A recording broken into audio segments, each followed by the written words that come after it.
Igbo Igbo ekene m unu. Igbo Igbo ekene m unu maka na onwe ha ya bụ egwukata ọnụ atụkata eze egwu ekpuru nkata n'ihu wee egwu ya okwu. Kịta achọrọ m ikwu okwu. O nwere ntị ya nụrụ, ige ntị ịghọta ihe mmọnwụ na-ekwu, maka na okwu dị mkpa ka anyị ji wee bịa n'ụbọchị nke taata. O nwere vidiyo unu na-afụ kịta nchọ ikwu okwu maka ya. Chọrọ m ịma ndị oyi ewe iwe, o nwekwanụ gị iwe ma na ịbụghị onye laikiri eziokwu, maka na mgbe ọbụla ndị dibịa na-efe na-eme nke a na-eme nke a na-asị na nke a na mana o nwere statement ọ ya bụ mmadụ ekwukọtazi ma na ọba na arrogance and ọba na into pride.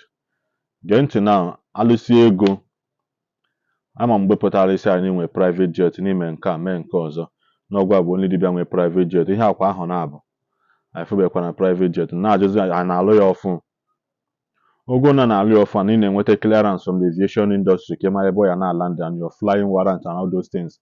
Alụzi ọ kwesịghị ịpụta by now with the kind of ego inwe and the kind of connection inwe according to you.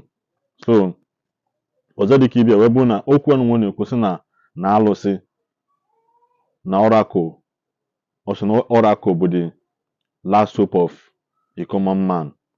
Asị m na-asị oracle abụghị the last hope of a common man.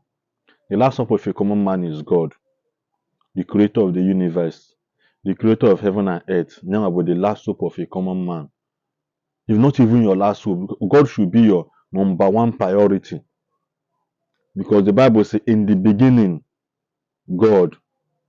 Then, in the beginning, God. Ibido ihe ọbụla n'ihe ebido n'ụwa anụnwa, mbido isi ya Chukwu. Afọ mgbe Chukwu bụ ụzọ. So, Chukwu yi bụ ụzọ n'ihe ọbụla ị na-eme. Onye ọbụla na-asị gị na oracle na-abụ the last hope of a common man.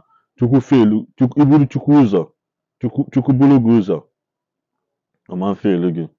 Mana a sị na onye gbakara echi n'ụsọ ọda ada. Na enu vidio ka unu fụ ebe alụsi ego na-ekwu na oracle bụ the hope of a common man. Asị m na-asị na-akwa unu tụọ ya ọnụ ka unu fụma na eziokwu ka m na-ekwu n'ụbọchị nke taata ka ọ na ọ bụ eziokwu.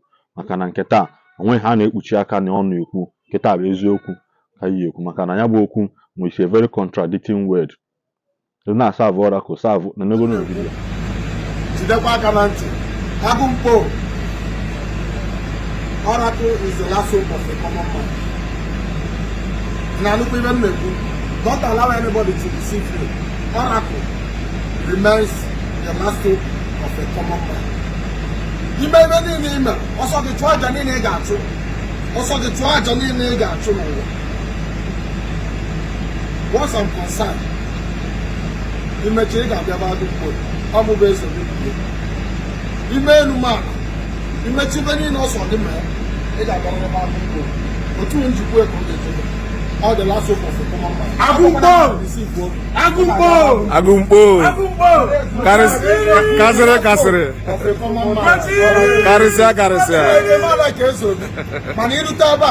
You can like Agumpo. Only give up and marry ndị ọzọ. You can like Agumpo. And don't bet you get put up on my. Oracle made no apologies.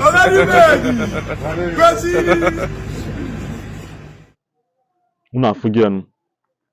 Unu anụgo n'ukwu ya, maka na nwe ka esi asị ekwu na mbiri isi okwu a wee sị na nwe ka esi tụgide eze egwu ekpuru nkata n'ihu ogwu ya okwu.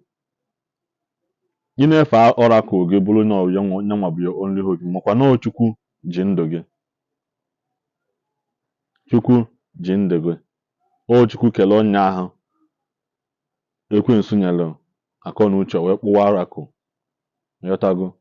Chukwu bụ onye mbizi iji gwa gị na in the beginning or then what there's a beginning before the beginning. Igwa Genesis of me out ihe anụ nwanne ekwu and trust God for more understand. Also in the beginning there's a beginning before the beginning. What happened before the beginning? Tupu atọdaka ekwensu n'ụwa nwebighị ihe mere. Anyị nụrụ akụkọ ka esi tọdata ya n'ụwa, mana gịnị mezi tupu atọdakụta ya n'ụwa? Which means now people has been living on this earth called the sons of God before that began. Mana ọ bụghị okwu anyị bido kwuwe n'ụbọchị nke na okwu na-ekwu na nkịta bụ na ịmara ihe ị na-efe fee ya wetu mmụọ gị na eziokwu gị ọkwa Chukwu ka ị na-efefe ya mana all these contradicting videos and all these words ọ ya bụ mmadụ pụta maka na o jidego 1 or 2 naira nkwụ ọ sị na oracle bụ the last hope of a common man echefụta na mmadụ na Baịbụl megide kpagide akụ na ụba kpacha wee sị na tata na onwe juo na Chukwu ju esi ya nna ebe ị nwejugo ngwa mkpụrụ obi gị ka m chọrọ n'abalị a nwetago ị na-efe alụsị gị na-efe oracle gị fee ya on your own inwe followers on ndị chọrọnụ ghọtago even mgbe Jizọs nọ n'ụwa enwe ndị na-efe alụsị na-efe ọtụmọkpọ ha mana Jizọs bịa ndị kwetara na ya ha soli ya ndị na-akwetakwanụ ha esoghị ya ọ sị na onweghị onye ọ na-afọ ọsụ onweghị onye a na-afọ ọsụ mana ịbịazi n'ebe na-eme nke ka asị ị na-afọ ọsụ mmadụ ya kweta n'ihe ị na-ekwu nna akwa asị yo ghọtago ụmụnne m na ụmụnna m ozi a ha na-eweta ka o si dị na-echa vidiyo ahụ iwe